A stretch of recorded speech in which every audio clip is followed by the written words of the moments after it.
Hello friends, நம்ம இன்னைக்கு என்ன சமைக்க போறோம்னா கறி தோசை எப்படி செய்யறதுன்றத இந்த வீடியோவில் நம்ம பார்க்க போகிறோம். அதுக்கு முதல்ல 3 தக்காளி 2 வெங்காயம் எடுத்து பொடியாக கட் பண்ணி வச்சாச்சு. போன்லெஸ் கறி எடுத்து வேணுன்ற அளவு கட் பண்ணி வச்சாச்சு. இப்போ எப்படி செய்யறதுன்றத பார்க்கலாம். முதல்ல அடுப்பை பற்ற வச்சுட்டு ஒரு கடாய் வச்சு அதில் கொஞ்சம் போல் எண்ணெய் ஊற்றிக்கிட்டேன்.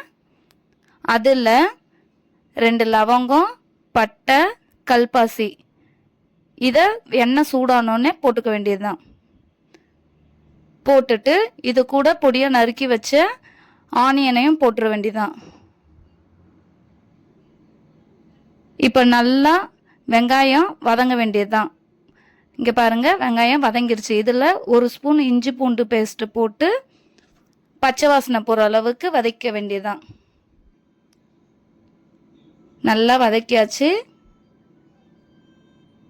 இப்போ பச்சை வாசனை போயிடுச்சு. இது கூட பொடியாக நறுக்கி வச்சிருக்க தக்காளியை இது கூட சேர்த்த போகிறோம். அதில் இருக்க எல்லா தக்காளியும் சேர்த்தாச்சு. இப்போ இந்த வெங்காயம் தக்காளியும் நல்லா மசிகிற அளவுக்கு கொஞ்சம் நம்ம நல்லா வதக்கி எடுத்துக்க வேண்டியதுதான்.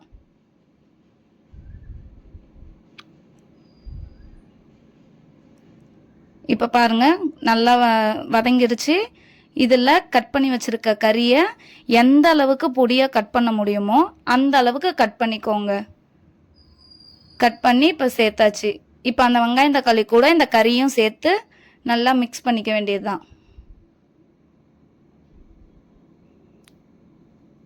இதிலே நம்ம அந்த கரண்டியை வச்சு இப்படி இப்படி லைட்டாக குத்துனாலும் கறி வந்து உடையும். நல்லா குட்டி குட்டியாக இருந்தால் நல்லாயிருக்கும். இப்போ மசாலா ஆட் பண்ணிடுவோம். 1 ஸ்பூன் தனி மிளகாய் தூள், 1 ஸ்பூன் தனியாத்தூள், 1/2 ஸ்பூன் கரம் மசாலா தூள், 1/2 ஸ்பூன் சிக்கன் குழம்பு மசாலா தூள். இதை ஆட் பண்ணிக்க வேண்டியதுதான்.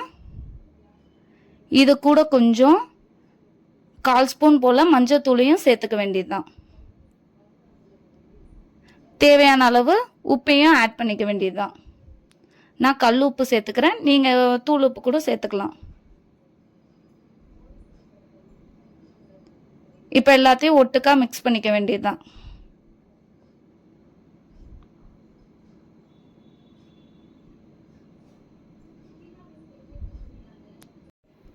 ஒரு 5 நிமிஷம் அப்படியே வதக்கிட்டு இருந்தோம்னா லைட்டாக அதுலேருந்தே தண்ணி பிரியும்.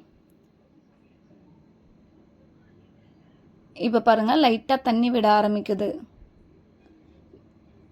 இப்போ இந்த டைமில் நம்ம ஒரு 1/2 கிளாஸ் போல் தண்ணி ஊற்றிக்க வேண்டியதான். அந்த மசாலாவோட பச்சைத்தன்மைலாம் போடுறதுக்கோசரம். இப்போ நல்லா இந்த தண்ணி சுண்டி வர்றப்ப இங்கே பாருங்கள், நல்லா தண்ணி சுண்டிருச்சு. இப்போ இந்த ஸ்டேஜ் வந்தோடனே நம்ம அடுப்பை ஆஃப் பண்ணிக்க வேண்டியது தான். ஆஃப் பண்ணிட்டு ஓரம் வச்சுட்டு இப்போ அடுப்பை பற்ற வச்சுட்டு ஒரு தோசைக்கல்லை வச்சுக்க வேண்டியது தான். இப்போ ஒரு கிண்ணத்தை எடுத்து ஒரு தோசைக்கோசரம் இப்போ செய்கிறோம். ஒரு தோசைக்கு ஒரு முட்டை போதும்.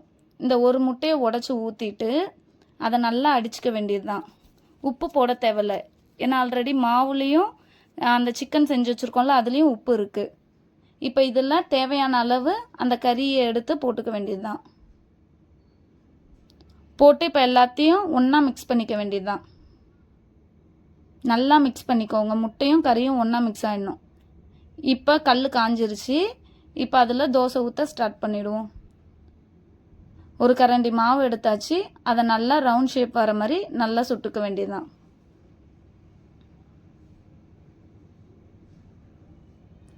இப்போ கொஞ்சம் ஆயில் போட்டுக்க வேண்டியதுதான்.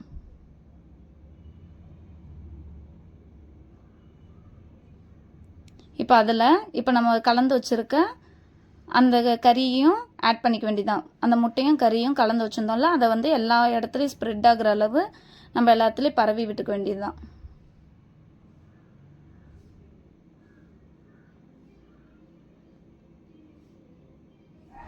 இப்போ பாருங்கள், எல்லா இடத்துலையுமே நம்ம ஸ்ப்ரெட் பண்ணியாச்சு. இது